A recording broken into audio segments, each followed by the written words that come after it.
to give a talk recently. Hmm. Okay. Hi, hi, welcome everybody to Talk Openly. It's Tuesday, August 6th, 2024. It's amazing. Woohoo! I don't know, it feels like it could be 2016 or 2021, who knows? But Yeah. we're back, and I'm so pleased to be joined by my wonderful friend Daniel. He's my buddy from Lions Road Dharma Center in Sacramento, and always just so great to see you, Daniel. Hey, right back at you, buddy. Nice to see you too.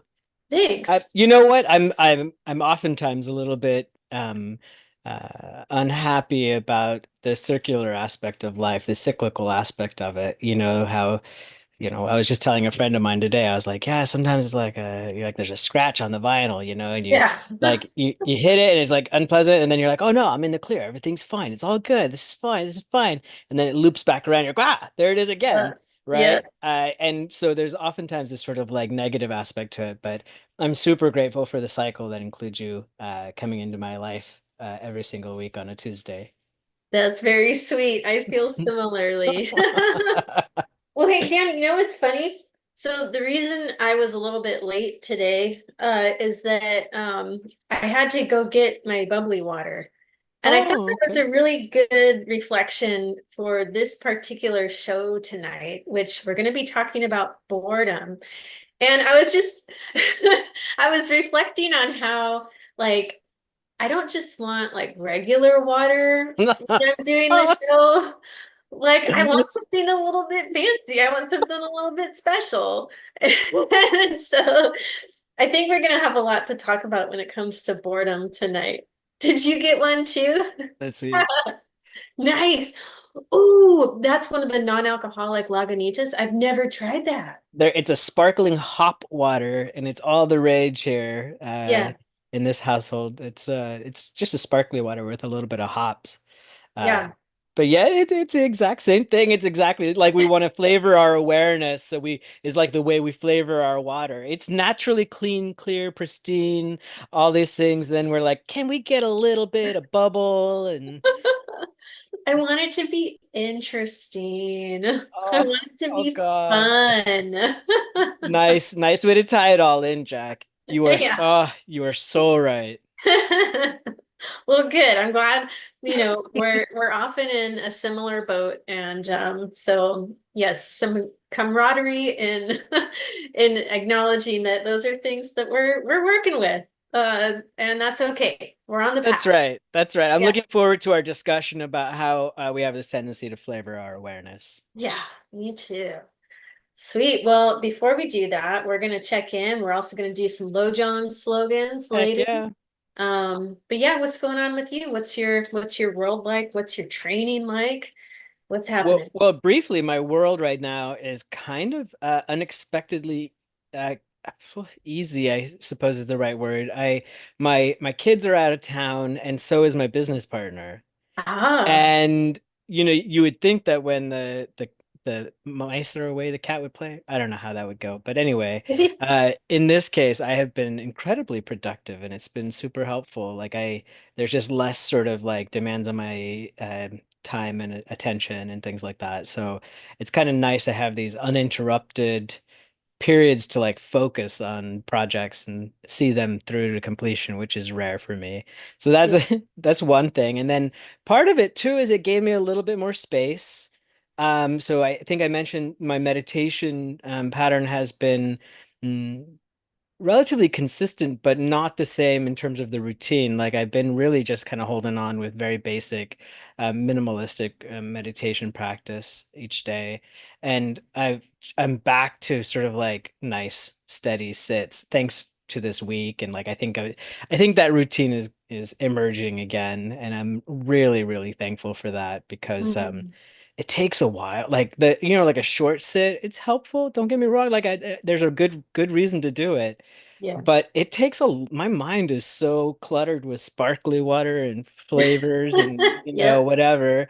It's so cluttered that it takes a while for it to sort of decarbonate or whatever, right? For it to go flat again. And so I'm really grateful to be able to sit. for longer and let it all sort of like mellow out and calm because Yeah. it takes a while for it all to settle down. But like that's been a change for me for the positive, and I'm super grateful for that. Nice. That's exciting. Yeah. Do you notice, is there like a certain time period that you need until your mind is kind of ready to just be flat or not, not flat necessarily, but Yeah. a little more clear? Well, one thing I've noticed is that it helps to shake the bottle or the can. Yeah. Before, so what I mean by that is because then you'll get that sort of initial release. Yeah. And the way that that sort of shows up is in the form of doing a little bit of physical exercises like our dear friend Sue teaches about sort of like doing some stretches and stuff to get the body into more pliable for seated meditation for being more comfortable. Mm. So that aspect of it, and then also doing a little bit of Tonglen in the beginning. Okay, so the body stretching stuff, breathing, things that Sue has taught us, really helpful. And then actually reverie, letting the mind just go for just a few minutes. I don't need that much time, but just letting it go for a few minutes. Then Tonglen. And at that point, it has settled down enough that the meditation itself isn't so up and down, right? Yeah. It's not so challenging. But to answer your question, I feel like there's no time. I really just need all of it. Yeah. For Like sure. if I've got 20 minutes, then I need 18 minutes, before there's this sort of like all of a sudden things are kind of calm and clear. And Yeah. if I'm sitting for 30 minutes, I need 29 minutes, so on and so I'll take all of it. Yeah, totally. Isn't that interesting? Yeah, my mind does the same thing Yeah. where it'll know almost how long to let it let it go. And then it'll be like it's almost like oh wait a minute. Oh, This yeah, is that's right. Oh, what I I'm came here to doing. meditate. Yeah, yeah, for Yeah. sure. Which I think, sometimes when I'm able to do that a little bit earlier on, where I can kind of be like, oh, wait a minute, I'm meditating. That does help as a little intervention. Yeah. Absolutely. Yeah, yeah, no joke. But yeah, Yeah. so that's where I'm at. What about you? What's in your Hmm. world, in your mental stream, mind stream? Yeah. Well, life is interesting as a budding new therapist, Um, there's different ways that I'm being tested, which is really good. Ooh. Sometimes feeling a little bit of imposter syndrome, sometimes feeling a little bit like I'm acting like a therapist, but not necessarily a therapist yet. So that's been kind of fun. Um, but yeah, I'm feeling a lot more confident in working with people who I otherwise wouldn't choose to work with. So I live in a really rural area, and the majority of the population, at least where I work, it's a pretty like Republican area, and a lot of veterans, Hmm. and that's been really, really awesome. I have to say, it's been really great, because I think sometimes people come in, they see me, right? And they have their own assumptions and expectations. I'm doing the same, but because I am trained both through, my position, my schooling, but also through the Dharma, to be as, non-biased, and approach with equanimity as possible, there's really this kind of like magic that can happen where it's like oh, otherwise in our world we wouldn't meet, but hey, here we are, this is really cool. So that's been really fun, and yeah, I've had a couple situations with some folks who there was a little test of our trust, um and I think it made our relationship better. So that's been interesting. As far as my training goes, like, man, my mind is just like, it's just always, it seems like, thinking and thinking and thinking about like uh what intervention do I want to use with someone? Like I'm just thinking about work, I'm thinking Yeah. about all the things. And I imagine that within like a few months, once things have settled into like a new normal, that won't be quite as intense. But I did meet with Lama on Saturday for Darshan. And one thing that was really encouraging was that he reminded me, like, okay, sure, you're having all of this clutter. But just in the same way that when first start working out in a gym, you're lifting like 5 pounds, 10 pounds, and it's pretty hard, right? But then you build up and you're working with like 100 pounds. And so it's going to be just as hard, but you're lifting more and you're working with more. And that was really encouraging. It was like, oh yeah, let me like reflect back on when I first started meditating. Like it was challenging. And yet there was not as much that I was working with in terms of my life and my depth of knowledge about the path. And so now, I've got a lot more that I'm working with. So I thought that was a really interesting and helpful thing that he shared to help me kind of conceptualize this part of the path. Oh, it's beautiful. I love it. Your capacity has grown, but the sort of the subjective feeling of it is still this putting this effort into it. Yeah. Yeah. And just kind of feeling constantly um, like I'm in the first stage of shamatha, Yeah. which I am, like that's just kind of where I'm at. But I wonder too, like, I wonder if like the different stages of shamatha are kind of like universes of their own. Like it seems like they're just like you could probably spin around or, do a labyrinth within the first, second, third, fourth stages of shamatha. Yeah. Um, Well, yeah, we were talking about the God realm not too long ago, and they say some of the upper formless God realms correspond to different stages of shamatha. that's right. Yeah. So I Yeah. think what you just said is like, yeah, exactly. Yeah. Yeah. Yeah. For sure. For sure. Yeah. How interesting. So I carry on. Look at you, you got those big old buff muscles. Yeah. I'm working on them.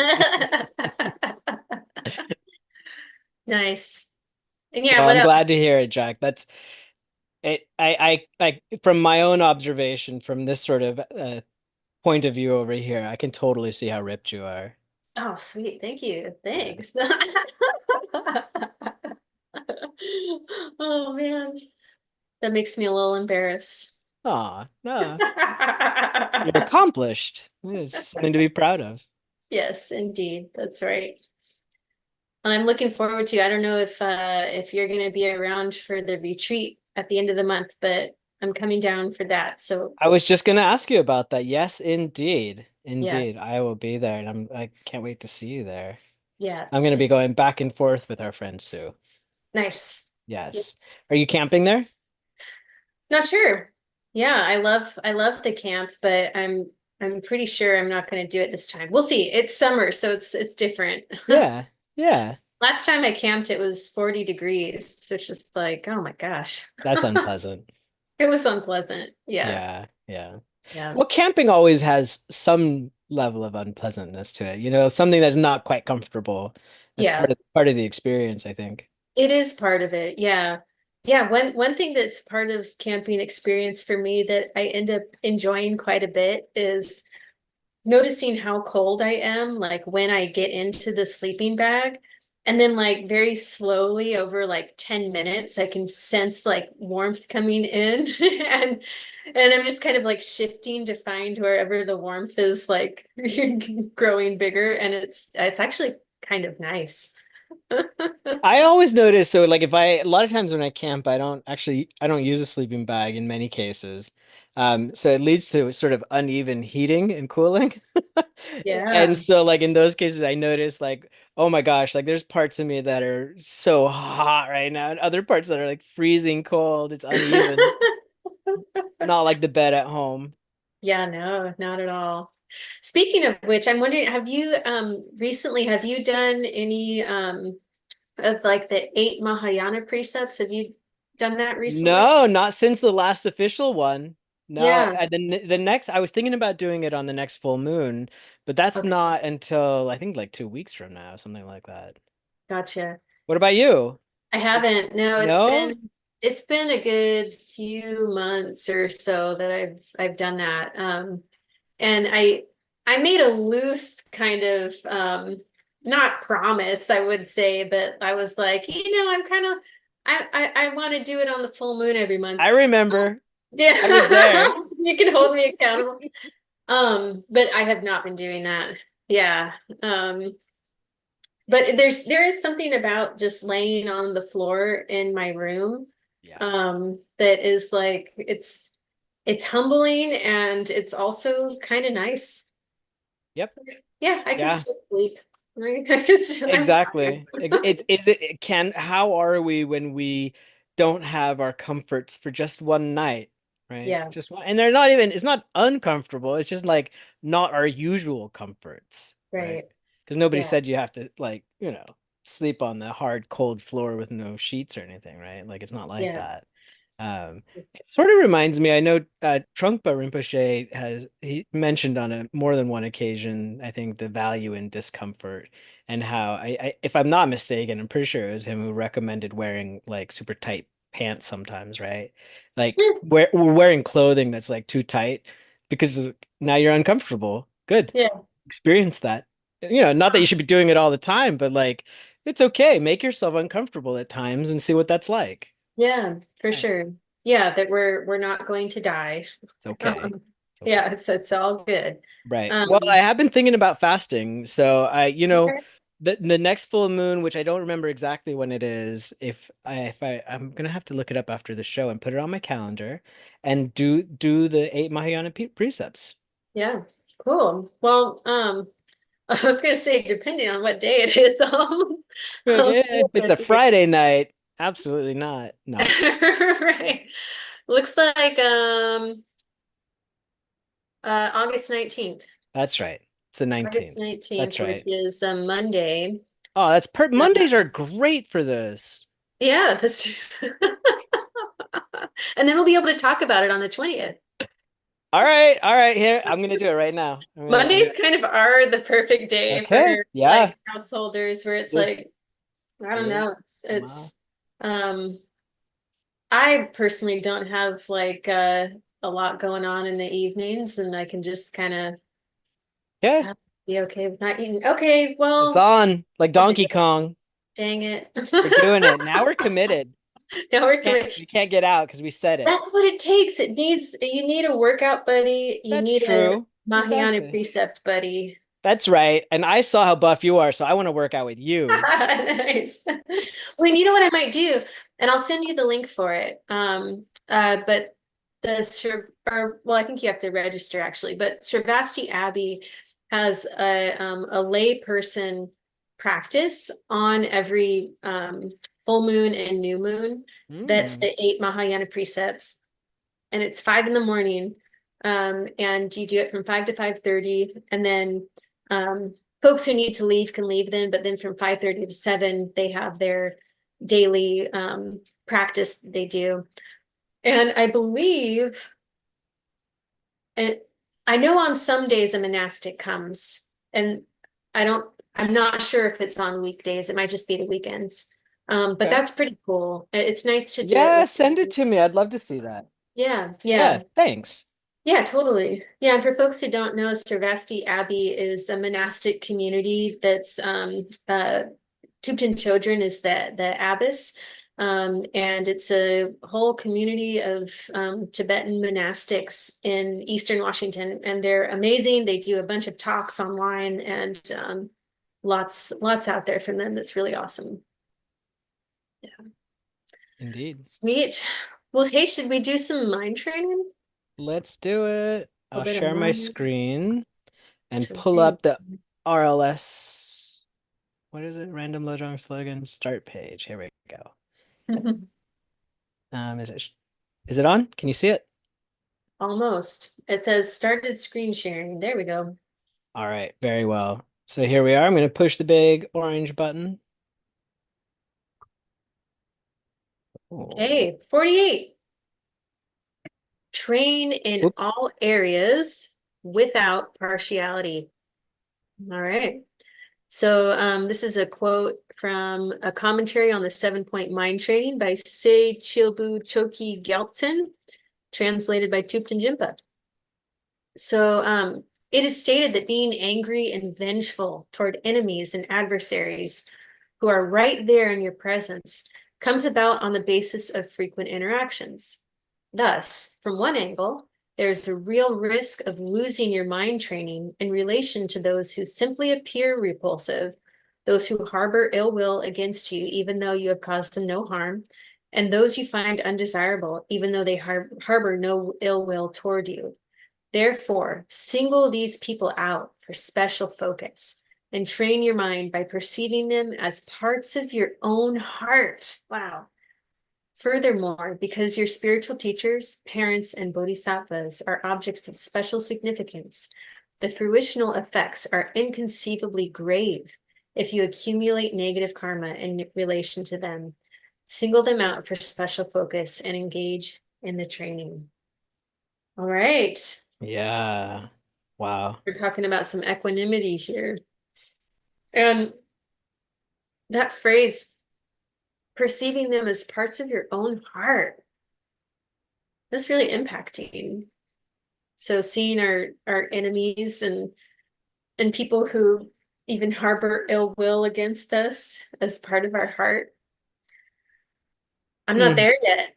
I can't say that I'm there yet. I think it's baby steps, Jack. Yeah, it I is. Yeah. do.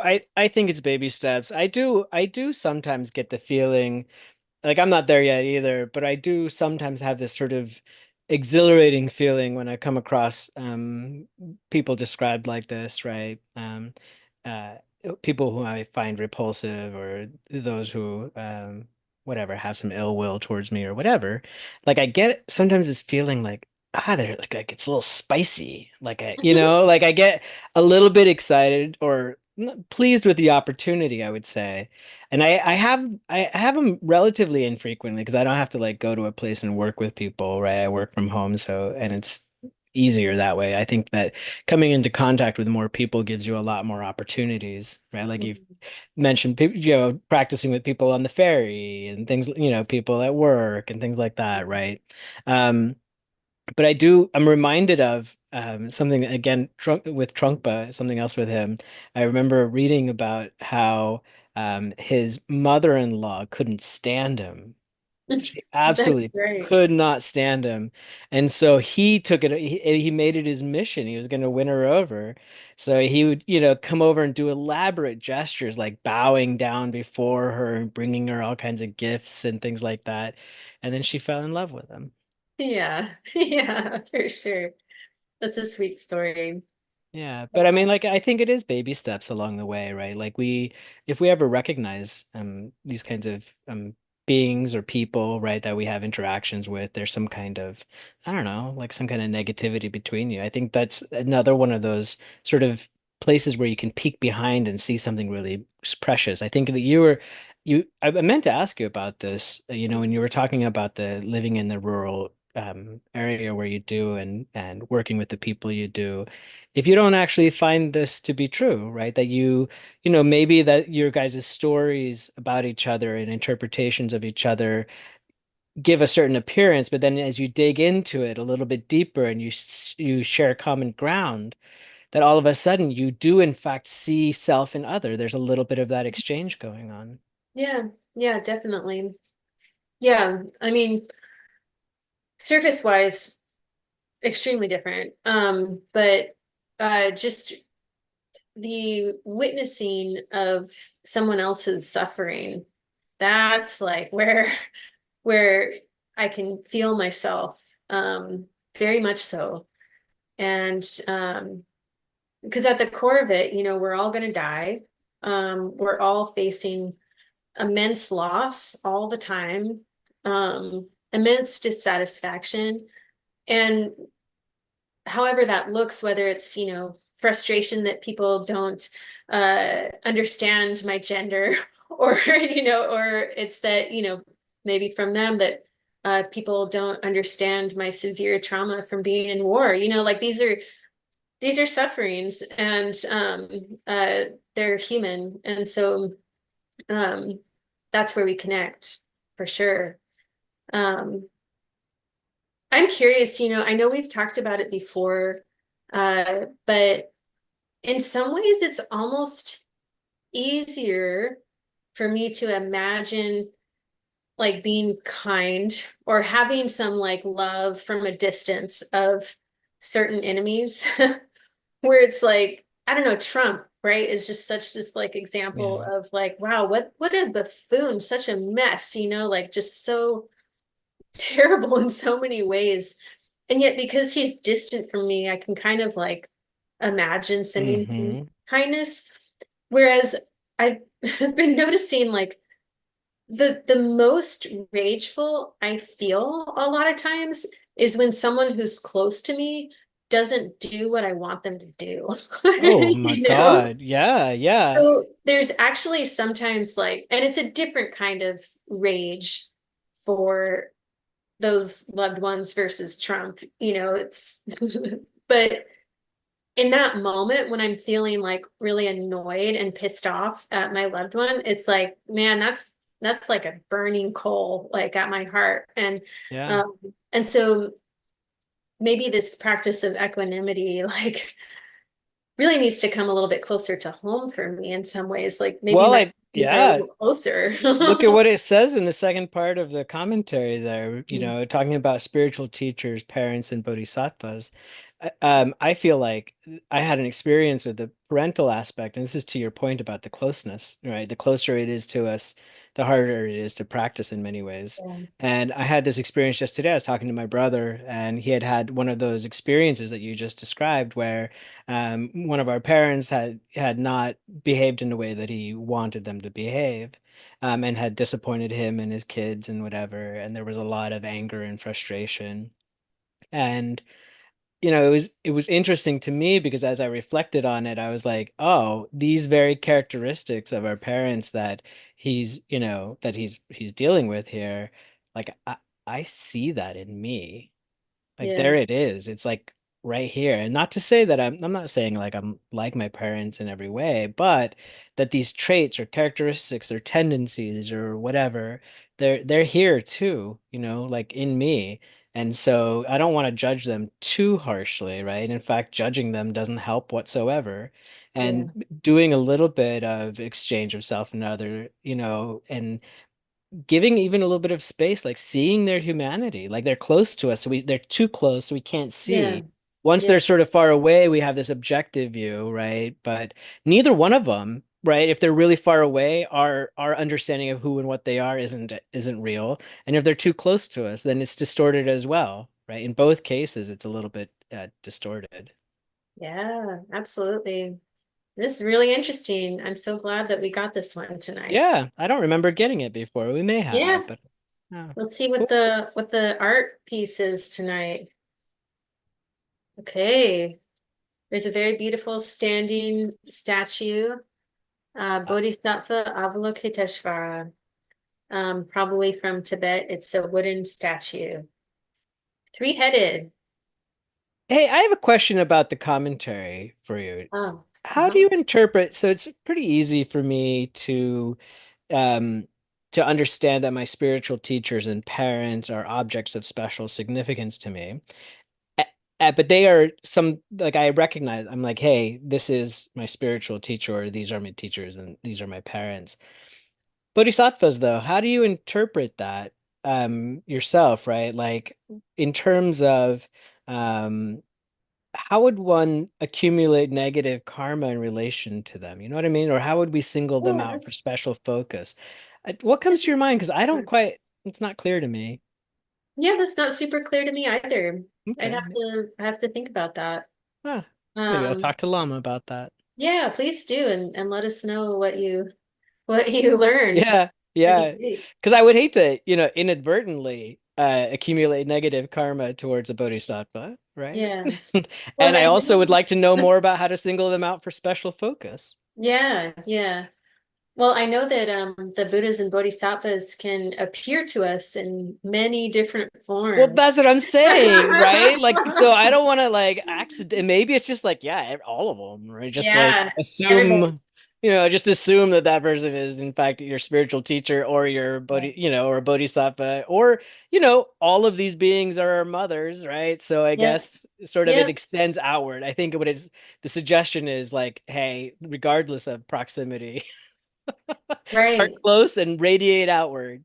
Right. Yeah. Yeah. And you know what? When I do think of people that way, like when I'm really kind of in that world of like seeing other people as my teachers and that I can learn something from them, it really it changes things. And bodhicitta just like blossoms. I can like feel it, but it's like, oh Yeah. yeah, this is real. Yep. Yep. This is real. So yeah, good Yeah, it's practice. amazing how the teaching principle is oftentimes at work in the most surprising of places, right? Hmm. Yeah, talk about Sure. Buddhas and Bodhisattvas showing up and appearing as anyone, right? Like, yeah, teachers abound. Yeah, absolutely. Sweet. Well, my friend, Yeah. we're on to it. We're gonna have Boredom. a boring conversation. It's going to be pretty exciting, actually. Yeah,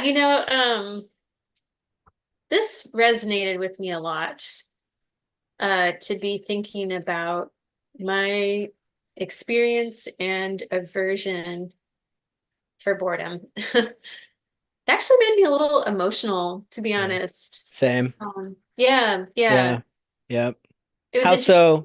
How did it feel emotional? So I have a lot of aversion for boredom. And I think that that's probably a pretty common experience, for human beings in general, but I think especially modern humans where we have access to everything we could ever want to learn and know. Um, and so if I'm not looking out for it, I'm pretty much always filling my time Yeah. with something.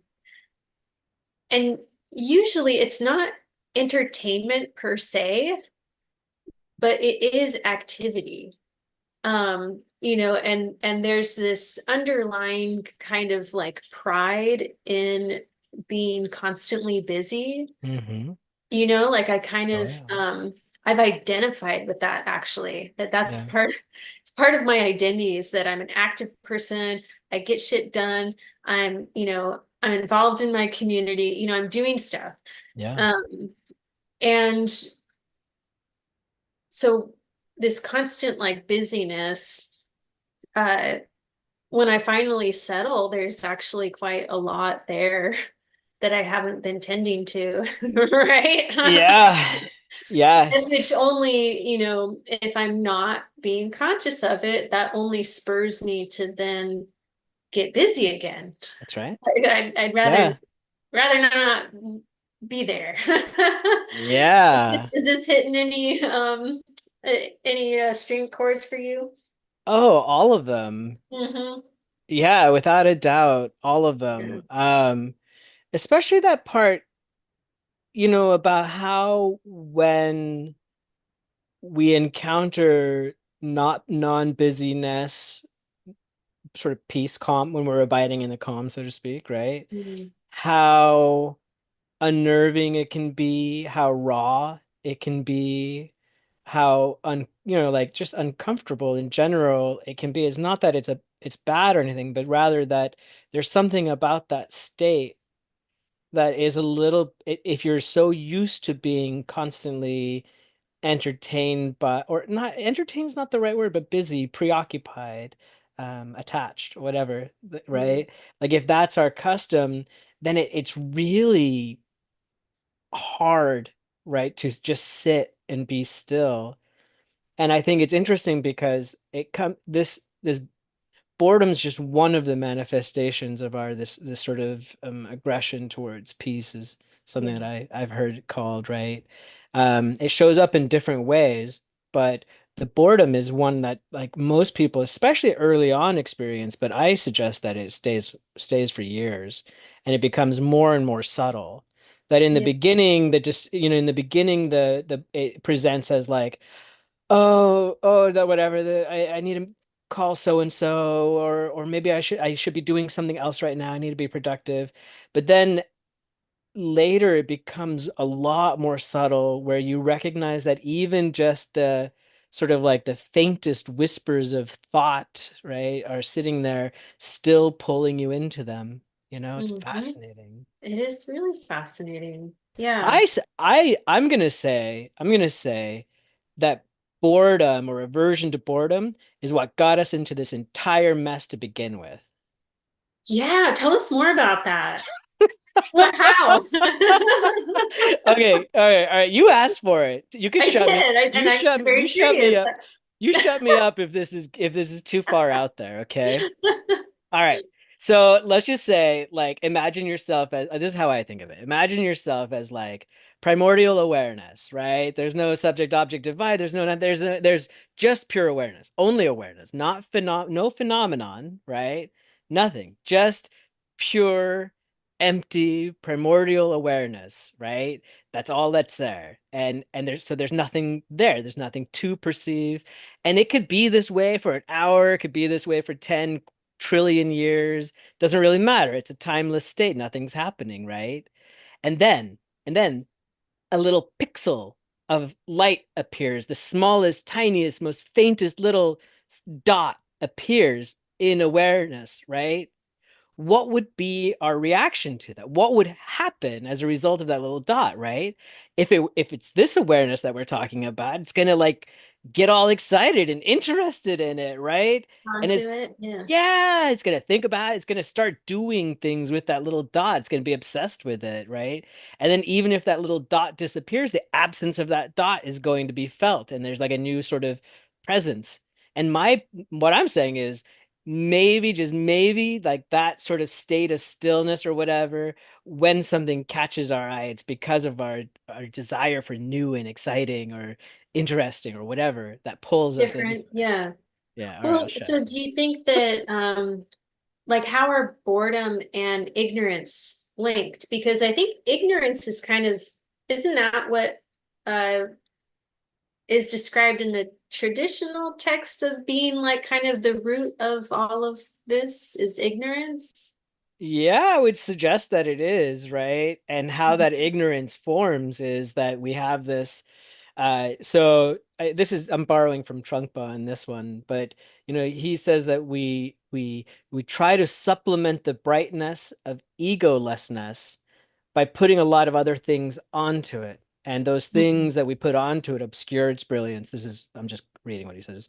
They obscure its brilliance, becoming blockages and veils. So the ignorance, the blockages, the veils are in fact those things that are captivating us, right? Mm. It's Well, I those imagine our belief that there's something different that we need to somehow manage or, exclude or bring in or is that right? Yeah. yeah, that's sort of my sense of it, right? Like there's this it's like this terrible fixation with trying to manipulate or get something new or something fresh out of it, right? Yeah. It's like things are not okay the way they are, right? And Yeah. so and that discomfort with the way things are compels us to start looking around for new and fresh and different, right? Yeah. And I think that started the whole mess. Yeah. No, that makes sense. And so now we're just in a total cycle of yeah, working with boredom or working or not working with boredom. Yeah, man, I'm telling you, this subject is fascinating to me, and I know I mentioned this, but it all started with, our friend Matthew was on the show, right? And he said this thing, like whatever, that led, like this thing about aggression towards peace and about boredom that somehow triggered something. It was like like a little pebble, how it triggers an avalanche, Yeah, yeah, right? yeah, So yeah. Matthew doing that, what his little comment triggered this whole avalanche that's still going Yeah. for me. That's all related to boredom, and it's absolutely fascinating to me because I'd never identified as a person who is subject to boredom. Yeah. Yeah. And why Never. is that? Why? Never been bored. Like I cannot rem like boredom was never a thing, not even as a kid. Always something to do. And Something to do. Yeah. yeah, man, it didn't even matter. You could put me into a blank room, whatever. In fact, I have a story around this, like about sitting in detention in middle school, right? And they tried to make it as boring as possible, and I was like, this is cool. Like This is great. this is fantastic. Just me and my thoughts. Like I love this stuff, right? Yeah. Yeah. And so, like I never thought of myself as being subject to boredom, but that's because I'm so entrenched in this sort of fixation with Yeah. Yeah. new and interesting. Yeah. Well, it's interesting that you say that you were actually quite like intrigued by and kind of like excited by this kind of experience of just sitting with your thoughts, because that is actually what it sounds uh like your average kind of non-Buddhist intellectual That's belief right. that boredom is, right? Because like uh I listened to a few talks about boredom, like TED Talks and whatnot, Mhm. and people were talking about how valuable boredom is. And the way that it seemed like every person was describing boredom was just allowing yourself to be with your thoughts, Yeah. and just like kind of sitting and not doing anything else, just allowing your thoughts to kind of, you know, do what they do. And then that brings in a lot of opportunity for creativity and self-reflection, which are all really good and important things. And so that's kind of like the conventional, I think, boredom that people are saying that you really should engage with, which I think is true. And then there's this other level of boredom that I think is different when we're talking about dharma. Like there's this, what I think, the aggression towards inner peace that you're talking about, like this inner peace that I think as kind of like this boring state, or maybe like I don't even think it's worthwhile like going after, because it's not activity. It's not like engaging. It's just kind of like sitting and paying attention to reality. Like I have an aversion sometimes towards that, because I'm like, well, what is it doing? you know? Yeah. Um, so there's kind of these different levels of boredom based on which where you're coming at it from, which I find I interesting. Yeah, I think it's interesting that on a relative sense, boredom is seen as valuable because of its tendency, because of our tendency rather, to react to that stillness, to that calm, Yeah. with creating something, with making something, right? Yes. So they're Yeah. saying like, yeah, if you just allow yourself to be bored, you will naturally create new enjoyable Yeah. phenomenon, You'll be able right? to do more. Right. You'll be able to think of new things you've You'll never be thought more of. productive. That's right. That's right. And so they're like using this quality, you know, for advantage. And I don't think there's anything wrong with that at all. That's great. Yeah, It's kind of like I totally. tell my Yeah. kids, right? Like, yeah, be bored. Boredom's good. Like, that's how you eventually then start doodling and making some art or writing some poetry or playing the piano or going for a hike or whatever, right? Or cleaning the Yeah. house. Like, you do something because you're bored, right? Yeah. But no, the spiritual practice or what we're talking about is not Yeah. that. Well, and even then, I think there's layers, right? Because Rinpoche often talks about the importance of that interplay of stillness and movement. That's right. And that, they're working together. Yeah, you absolutely, Yeah. absolutely. But we're so enraptured with the movement, Yes, that's true. Yeah. right? Like that's the part, that's the thing, right? Is that Yeah. we became there was just awareness, all still hanging out, doing nothing, and then came a little movement of something, right? And then we like somehow got into that, right? And chased after that movement. That's sort of, like that's the way that I see it. And we're constantly looking to do that because we're so caught up in the movement that we don't see the background. We don't, so we're watching the movie, we're all wrapped up in the movie, but we're not paying attention to the screen behind the movie or the TV itself, right? Mhm. And Yeah. it's not to say that one is the truth or one is reality. It's not like that, right? Yeah. But if you're going to balance, if you're going to be a walk that sort of middle way, you at least have to increase your awareness of that awareness, right? Yeah. That stillness. And we're so accustomed, we've spent lifetimes upon lifetimes avoiding that, right? Like turning away, increasing more, putting more layers on, maybe this will do the trick, maybe this will satisfy. And sort of at the end of it, there's this sort of feeling of like, that's not going to do it, right? Yeah. That all that chasing, it's not going to quite pan out for us because it's Yeah. all sort of empty, right? It's Right. fleeting. And it's interesting that you say empty because there's one level of emptiness that is, the spiritual level, but then I'm thinking about how when I'm really, really engaging in that avoidance of boredom and I'm super busy and just constantly moving, there's an emptiness in uh the conventional way where you kind of say like, gosh, I just feel empty. Like I feel like there's no meaning, there's just this kind of like blank hole at my heart, because I'm just When does that arise?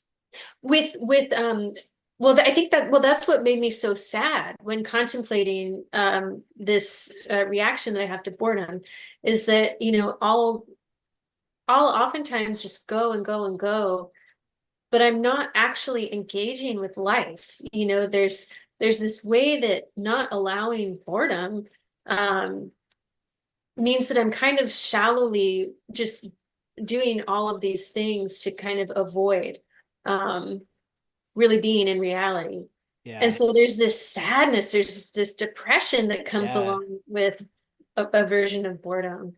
Well, Um, so this is exactly what this is exactly what you're saying, what Trungpa was saying as well. So here there's this, what I put this little quote in my notes here. He says, when tenderness tinged by sadness touches our heart, we know that we are in contact with reality, right? That it's not all bright sunshine and rainbows and butterflies and things like that. That actually when we relinquish, right? When we sort of renounce, if you will, the movement for a moment in meditation, and we just sit with what is, right? Then it really can open up this sadness at perceiving sort of like the way things are, right? Like there is this sort of like no, this sort of giving up because we're so identified with these phenomena and whatnot, right? That there's this sadness, there's this sort of having to give up your sense of self in a sort of way, right? yeah. And I think that what happens is that that provokes, if you think about the ego as an entity, right, which we don't have to, but just for this conversation, if you think about the ego as an entity, it's super scary, right? That's a frightful thing because that's sort of, that's it's saying that you don't exist, right? Or it's undermining your reality. And that's super duper scary. And so Yeah. it's natural that it provokes. It's sort of, Trungpa himself says that it's a good point of reference. Like it's actually a good thing that those feelings that arise, sometimes it shows up as boredom, sometimes it shows up as irritation with our thoughts, Mm. self-condemnation. It shows up in all kinds of different ways, but that can be used as a reference point that we're moving in the right direction, that stillness, right? Yeah. Hmm. Yeah, that's interesting. Yeah, and maybe there's also this like, so that feels like a pretty subtle level of recognition. Um, whereas maybe I was also thinking of this kind of coarse level of recognition of boredom, where it's like I'll I'll realize that like I don't even really know like um what I'm doing in life sometimes, or like, do you know Yeah. what I mean? Like where Yeah. you're not engaging, right? It's like Ah, um uh oh, I know what you're talking and so about. there's that Yeah. sadness there too, Yeah. right? Where it's like kind of like the course level of your life where it's like, gosh, what am Would you I don't say even that know the it's people around me, yeah, like yeah. Oh that my kind of God. Okay. feeling. I think I get what you're laying down. Yeah. Is it like this that at some point you're like, I'm not actually really alive. Like I'm not Yeah, actually living. I'm not exactly. really present. I'm not really actually vibrantly alive. I know that Yeah, that's yeah. there, right? But I'm not doing that. And there's this sort of sadness because there's a yearning for, we're like, I We had this want to feeling too. live. Yeah, you're like, I want to be alive. I Yes, want to be, the highest whatever I can be, the most alive I can be, the most connected, most beneficial, most everything. And I'm yeah, not that. yeah, yeah. Exactly. Yeah, yes. Yeah. Oh my God, Jack. I was just, yeah, yeah. I was thinking about it today in the form of like a zombie almost. Like, Yes, God, I want to so bad. I want to, like when Rinpoche talks about the path and how the whole point of it is to really embrace life, right? To yeah, really allow life's energy to flow through us, right? And around us and in us and all of that, right? And when he talks like that, it's like, oh, it's like poetry. It sings to me, and it provokes that same sadness where I'm like, oh, yes, but I'm not doing that. I'm trying for that. I'm aiming for that. I hope that the path I'm on will lead me to there, but it doesn't feel like I'm there yet. yeah, yeah, for Is sure. that what you were saying? Exactly. Okay, Hit the okay. nail on the head. Yeah, hit the nail on the head. Yeah. Well, I'm curious then, so what do we do? What do we do with this? Well, I think that I think two things come to my mind. One of them is it really speaks to the first the first sort of critical juncture on the path, which is renunciation, right? And that's a whole other topic for a different show at some point. But r- just recognizing like, hey, I'm sort of neurotically chasing all this movement, right? Mm. It's not that Well, any what's I was that? just going to say, Rinpoche, one of his favorite translations of renunciation is definite emergence. That's right. And I feel like that Thank really you. resonates with Yeah, what you're talking about right now, right, especially it's like we want to emerge from that place of like being submerged by our ignorance. We that's want right. to we want to emerge into life and to really That's right. living. Yeah. That's right, right, right. Like the lotus popping up above the water and blossoming, Mm. right? But we're like, oh my God, I'm not there yet. Still under the water. I'm still in the Yeah. murky, right? And we Yeah. want Yeah. to, yeah, yeah, it is like that. Thank you Mm. for that. That's a good reminder. Mm. And the other aspect, I think, besides sort of definite emergence or renunciation is the transition of this boredom itself. Like we have to engage in some exposure therapy. Yeah. And there's a number of different ways. I would be remiss if I didn't tell you about a couple of these things that would be super Yeah, helpful. please. So we can transform this boredom into something else, something that can be referred to. Trungpa calls it cool boredom. I think his son calls it seasoned boredom, Mm. right? Like it's not Mm. immature anymore. And I think that the way, and that's a good thing, right? Like once we get to that point, but that there's this the way to work with it, according to Lama, partially. I talked to him about it, and he said one thing to see is the emptiness of boredom and distraction. And one way to do that is to, in meditation, try to become bored. Spend an entire session being bored. Like sit down, tell yourself, now I'm going to be bored and I'm going to examine my boredom. Try it. It'll be the most exciting, most interesting sit you've ever had. Con Conversely, try to be distracted. Sit down and say, today I'm going to be super distracted. I'm going to really not pay attention to my awareness. I'm just gonna really, really be distracted. Like do it. See what happens, right? Yeah. Come back to your object of focus every time, right? Like if you notice yourself sort of mindfully present, like nope, nope, that's not what I'm trying to do, right? Distract yourself. It's a really I've done both of these exercises. They're incredibly valuable. Wow. And I think that and so that I think both of those are kind of fun and active and engaged ways of sitting with it and getting some exposure therapy. But you could also go the Bodhidharma route, right? His wall gazing. This is a Zen sort of thing, right? Sit and look at the wall, right? Or Yeah, something else that you find boring, just sit with it and see what happens. yeah. Yeah. Um, yeah. Maybe I need to I don't know, sit and read my car manual that I haven't taken out of the plastic A, because a I'm f- just like, no. yeah, yeah. A friend of ours told me a story anyway about meeting with Lama early on for darshan, and she showed up and she said, "Well, I don't really have any. I didn't prepare to any. I don't have any thoughts. I don't know what to say. I don't have anything to ask you." And he said, "Okay, that's fine. Let's read the yellow pages together." And that it turned out to be quite a memorable and insightful experience for them, right? But Yeah, lean into it. See about that boredom. See if it is what you think it is, right? Because it turns out that as with, so many other things, people and other aspects of our reality, mental and otherwise, things aren't as they appear, and that includes boredom, yeah, right? yeah. Yeah, it doesn't have to be all bad. Super interesting. Huh. Thanks for all these tips. I'm really glad that you've done all this research into boredom because then I don't have to. Dude, it's a freaking avalanche. It's all Matthew's fault. Yeah. So if you ever, when you come down for the retreat, if I'm still on about the whole boredom thing, you can blame him and say like he shouldn't have started that thing. But there was one thing that came up in my research that I want to share briefly, and Yes, this is please. hopefully just enough to encourage listeners to go and check it out themselves. I really enjoyed. I came across a text by Neguma, a Dakini from way back when.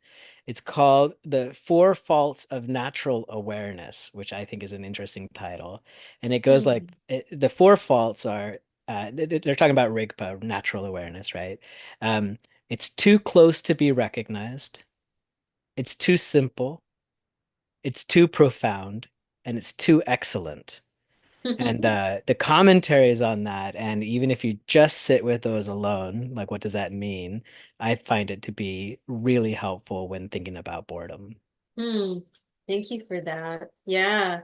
Too close to be recognized. Too Hmm. simple. Yeah. Yeah. It's right there. I know It's it's right right there. there. It was never Oh. not there. You can't avoid your Buddha nature, right? Yeah. Yeah. Like it's just all covered up with all these distractions Yeah. because we were bored. We got bored. We got bored. Yep.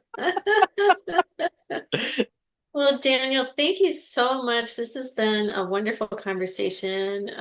I feel, yeah, my heart's a little bit hurty. It's a little bit Yeah. sad, but it's that kind of way that we're talking about. That hurt that you're experiencing, my friend, that's the heart of a warrior.